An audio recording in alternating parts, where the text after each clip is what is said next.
எனக்கு அன்பான தேவ பிள்ளைகளை உங்களை யாவரும் இயேசு நாமத்தில் வாழ்த்து வரவேற்கிறேன். இன்றைக்கான வெற்றியின் வார்த்தைக்கு இயேசு ஒரு அற்புதமான ஒரு வார்த்தை சொன்னார்.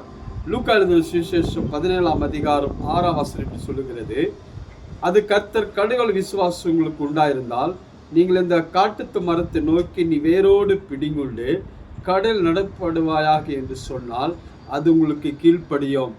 ஸோ உங்கள் வாழ்க்கையில் விசுவாசம் கடுகள் விசுவாசம் இருந்தால் உங்கள் வாழ்க்கையில் என்ன ஆகணுமோ அது சொன்னால் அதன்படி ஆகும். அதுதான் இயேசு சொல்லிக் கொடுக்கிறார். இந்த காட்டுத்து மரத்தை பார்த்து நோக்கி நீ வேரோடு பிடிங்குண்டு கடல் நடப்படுவாயாக என்று சொன்னால் அது கீழ்ப்படியும். விசுவாசத்தினால் பேசுகிற ஒருவருக்கு இந்த பூமியில படைத்த உண்டாக்கின எல்லாமே அவர்களுக்கு கீழ்ப்படியும். அதுதான் இயேசு இங்க போதிக்கிறார். உங்களுக்கு கடுகள் விசுவாசம் இருந்தால் நீங்க சொல்கிற அத்தனை காரியம் உங்களுக்கு நடக்கும். ஏனென்றால் அந்த விசுவாச வார்த்தை உலகத்துல சிருஷ்டிக்கப்பட்ட அத்தனையும் அதற்கு கீழ்ப்படியும்.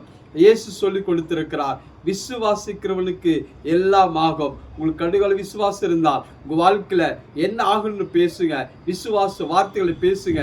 என்ன ஆகணும் உங்க வாழ்க்கையில, நீங்க எப்படி மாற வேண்டும், எப்படி இருக்க வேண்டும் என்று விசுவாச வார்த்தைகளை எடுத்து உங்க வாழ்க்கையில, உங்க குடும்பத்துல, உங்க சூழ்நிலைக்கு, உங்க ஊழியத்துல, உங்களுடைய பிசினஸ்ல, உங்க வேலை காரியங்களில பேச ஆரம்பியுங்கள்.